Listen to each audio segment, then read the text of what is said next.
اعوذ باللہ من الشیطان الرجیم بسم اللہ الرحمن الرحیم وَإِن يُرِيدُوا أَن يَخْدَعُوكَ، اور اے نبی اگر وہ ارادہ کریں آپ کو دھوکہ دینے کا، فَإِنَّ حَسْبَكَ اللَّهُ، تو بے شک اللہ آپ کے لیے کافی ہے، آپ کا کارساز ہے۔ هُوَ الَّذِي أَيَّدَكَ بِنَصْرِهِ وَبِالْمُؤْمِنِينَ، وہی اللہ ہے جس نے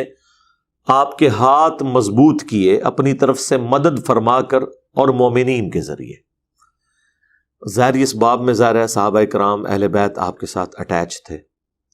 اللہ تعالیٰ کے لیے تو کوئی پرابلم نہیں، اللہ تعالیٰ تو انبیاء کے بغیر بھی اپنی توحید کا غلبہ کر سکتا ہے، لیکن یہ اس کی سنت ہے کہ وہ اہل ایمان کے ذریعے قربانیاں دلواتا ہے تاکہ جنت کی ابدی نعمتوں کا انہیں حقدار کرے۔ تو دنیا کو اللہ تعالیٰ نے اسباب کے ساتھ جوڑا ہوا ہے، تو اللہ تعالیٰ فرما رہا ہے کہ اگر یہ لوگ آپ کے ساتھ دھوکہ کریں، چاہے منافقین چاہے آپ کے مخالفین، تو آپ نے ٹینشن نہیں لینی، اللہ تعالیٰ نے اپنی طرف سے آپ کی مدد فرمائی اور آپ کو جانثار ساتھی بھی دیے، یعنی معجزانہ طور پر بھی آپ کی مدد فرمائی گئی۔ آپ علیہ السلام جب مکے سے ہجرت کر کے نکلے ہیں تو وہ اللہ تعالیٰ کی طرف سے خاص مدد تھی۔ پھر غار ثور کے اندر جس طریقے سے اللہ تعالیٰ نے کافروں کے چنگل سے نبی علیہ السلام کو نکالا، وہ خالصتاً اللہ تعالیٰ کی غیبی مدد تھی۔ اور پھر نبی علیہ السلام کے جو جانثار ساتھی جو ہمیشہ آپ کے ساتھ رہے، انہوں نے اپنی جان کی بھی پرواہ نہیں کی، مال بھی رسول اللہ کے قدموں پر لوٹایا صلی اللہ علیہ وآلہ وسلم۔ تو یہ سارے کے سارے جو اہل ایمان آپ کے ساتھ اٹیچ ہیں، تو اللہ تعالیٰ اسے اپنی طرف منسوب کر رہا ہے کہ یہ اللہ نے آپ کی مدد فرمائی ہے ان ساتھیوں کے ذریعے۔ اسی کی کنٹینیوشن آگے چل رہی ہے آیت نمبر 63 میں، وَأَلَّفَ بَيْنَ قُلُوبِهِمْ، اور اللہ تعالیٰ نے ان کے دلوں کے درمیان محبت پیدا کر دی۔ یعنی وہ عرب کے جنگجو لوگ جو چھوٹی چھوٹی باتوں پہ قبائل کے قبائل ایک دوسرے سے لڑتے تھے اور نسلوں تک ان کی یہ دشمنی جاتی تھی، نسل در نسل لوگ قتل ہوتے تھے،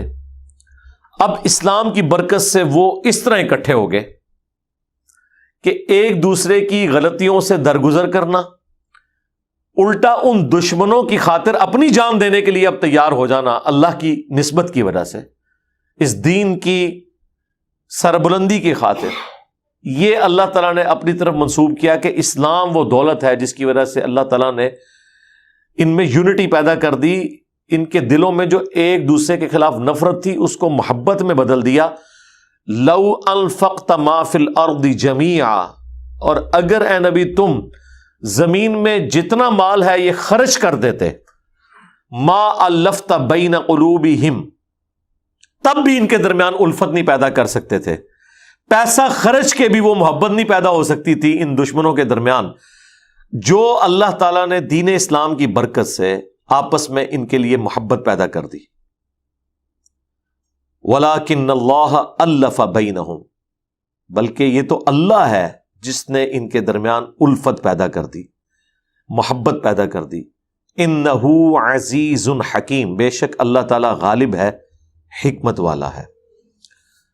نبی علیہ السلام اور ان کے ساتھی تو بڑے جانثار تھے، ان کی تو مثال،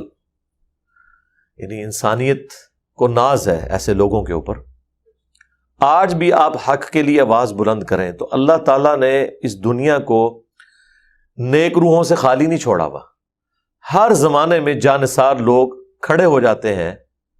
وقت میں ان مجاہدین کے ساتھ جو اللہ کے دین کی سربلندی کے لیے کھڑے ہوتے ہیں، چاہے وہ تعداد میں تھوڑے کیوں نہ ہو، لیکن انہیں بات جب سمجھ آ جاتی ہے تو وہ اپنا تن من دھن اس کاز کے لیے لوٹا دیتے ہیں۔ اور یہ اللہ کی نسبت اتنی مضبوط ہے کہ پھر انسان اپنے ان قریبی رشتہ داروں کی بھی پرواہ نہیں کرتا جن کے ساتھ خونی رشتہ ہوتا ہے، جن کے ساتھ محبت آپ نے ارن نہیں کی ہوتی بلکہ آپ کی نیچر اور جبلت کے اندر ہوتی ہے۔ یعنی کسی بیٹے نے اپنی ماں کے لیے یا باپ کے لیے جو محبت ہے یہ محنت سے حاصل نہیں کی، بلکہ یہ اللہ تعالیٰ نے اس کی جبلت میں ڈال دی ہے۔ اسی طریقے سے کسی ماں کے دل میں اس کی اولاد کے لیے محبت یہ اس نے ارن نہیں کی بلکہ اللہ تعالیٰ نے اس کے دل میں ڈال دی ہے، یہ اس کی انسٹنکٹ ہے۔ لیکن وہی ماں باپ، وہی اولاد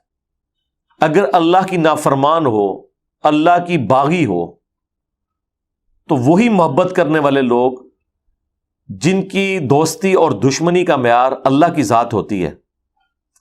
وہ ساری چیزوں کو پسے پش ڈال دیتے ہیں اور سب سے پہلے اللہ از دا ٹاپ پرائورٹی دیکھتے ہیں۔ بالکل اس طریقے سے وہ عرب کے قبائل جنہوں نے پوری زندگی آپس میں ایک دوسرے کے ساتھ لڑائیاں کی ہوئی تھی، نفرتیں تھیں، جب اسلام قبول کیا تو ان کی کاز ایک ہو گئی، اللہ کی رضا، تو انہوں نے اپنی وہ دشمنیاں بھی بھلا دی اور نبی علیہ السلام کے مبارک جھنڈے کے نیچے وہ جمع ہوئے، اور پھر اللہ تعالیٰ نے قرآن بھی ان کو دے دیا ان کی اپنی زبان کے اندر۔ پھر اس یونٹی کی برکت سے، قرآن کی برکت سے اور ایک اچھے لیڈر کی لیڈرشپ کی وجہ سے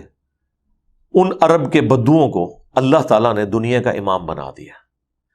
تو یہ اسپیسیفکلی اللہ تعالیٰ کی خاص کرم نوازی ہے جس کا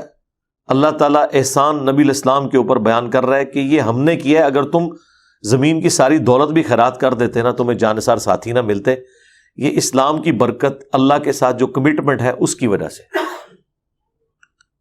اور یہ بھی نہ سمجھیے گا کہ یہ کوئی ایک جذباتی چیز ہے، ورنہ مجھے بتائیں یہاں تو لوگ کسی کے ساتھ ایفیلیشن رکھتے ہیں جذبات کی بنیاد پہ، کسی کی دولت کی وجہ سے، کسی کے حسن کی وجہ سے، کسی کے اخلاقیات کی وجہ سے۔ اب یہ ساری چیزیں نبی علیہ السلام کے اندر موجود تھیں، لیکن اس کے باوجود آپ دیکھتے ہیں کہ بعض لوگ پوری زندگی نبی علیہ السلام کے دشمن رہے اور انہوں نے دشمنی آخری درجے تک نبھائی اور کفر کی حالت میں دنیا سے گئے۔ تو اگر شکل سے ہی کوئی اٹریکٹ ہو جاتا، اخلاق سے ہی کوئی اٹریکٹ ہو جاتا، تو ابو جہل بھی کلمہ پڑھ لیتا، ابو لہب بھی کلمہ پڑھ لیتا۔ اور وہ لوگ جنہوں نے کلمہ پڑھا کئی سال دشمنی کے، انہوں نے بھی تو نبھائے ہیں۔ یہ تو نہیں تھا کہ اس وقت وہ کسی اور شخصیت کے مقابلے پہ کھڑے ہوئے تھے، یعنی خالد بن ولید 19 سال تک کافر رہے ہیں، شخصیت تو وہی تھی، بس جب اللہ تعالیٰ کی طرف سے فیصلہ آ گیا تو وہی شخصیت سب سے محبوب بن گئی ان کے لیے۔ جو مسلم شریف میں حضرت عمر بن عاص کی حدیث ہے، بڑی رقت انگیز، کتاب الایمان چیپٹر میں، جب وہ اپنی موت کے وقت اپنے بیٹے کو اپنی زندگی کے 3 ادوار بتاتے ہیں، اس پہ آپ میری ویڈیو بھی دیکھ لیں، عمر بن عاص کی موت۔ اس میں وہ کہتے ہیں کہ ایک میرے پہ وہ زمانہ تھا کہ رسول اللہ سے بڑھ کر مجھے کسی شخص سے اس پلانٹ ارتھ پہ نفرت نہیں تھی، اور اگر اس وقت میں مر جاتا تو سیدھا جہنم میں جاتا، اور میری یہ خواہش تھی کہ مجھے موقع ملے تو میں انہیں قتل کر دوں۔ اور پھر ایک وقت آیا کہ اللہ تعالیٰ نے میرا سینہ اسلام کے لیے کھول دیا، یعنی انہوں نے اپنے اس فضل کو اللہ کی طرف منسوب کیا۔ اور پھر نبی علیہ السلام کی شخصیت میرے لیے اتنی محبوب ہو گئی کہ میں نے پوری زندگی کبھی نظر بھر کے حضور کے چہرے کی طرف نہیں دیکھا۔ اور اگر تم مجھ سے یہ کہو کہ میں نبی علیہ السلام کے چہرہ مبارک کے خد و خال تم سے بیان کروں تو نہیں کر سکتا۔ میں نے آپ کے چہرے کے روب کی وجہ سے کبھی جی بھر کے حضور کی طرف نگاہ بھی اٹھا کے نہیں دیکھا، یعنی بالکل 180 ڈگری۔ اور اسی حالت میں مر جاتا تو سیدھا جنت میں جاتا۔ اور پھر میری زندگی میں ایک تیسرا دور آیا جس میں مجھ سے کچھ ایسے معاملات ہوئے۔ اب میں اللہ سے امید کرتا ہوں کہ اللہ تعالیٰ میری غلطیوں سے درگزر کرے، اور جب میں مر جاؤں تو میری لاش کے ساتھ کوئی نوحہ کرنے والی نہ لے کر جانا، نہ آگ لے کر جانا، اور جب مجھے دفنا چکو تو میری قبر کے اوپر پانی چھڑک دینا، اور اتنی دیر قبر پہ بیٹھے رہنا جتنی دیر ایک اونٹ کا گوشت نہر کر کے تقسیم کیا جاتا ہے، یعنی آلموسٹ 2.5-3 گھنٹے، تاکہ میں اپنی قبر کے ساتھ مانوس ہو جاؤں اور اللہ کے آئے ہوئے فرشتوں کو جواب دے سکوں۔ یہ صحیح مسلم میں 321 نمبر حدیث ہے۔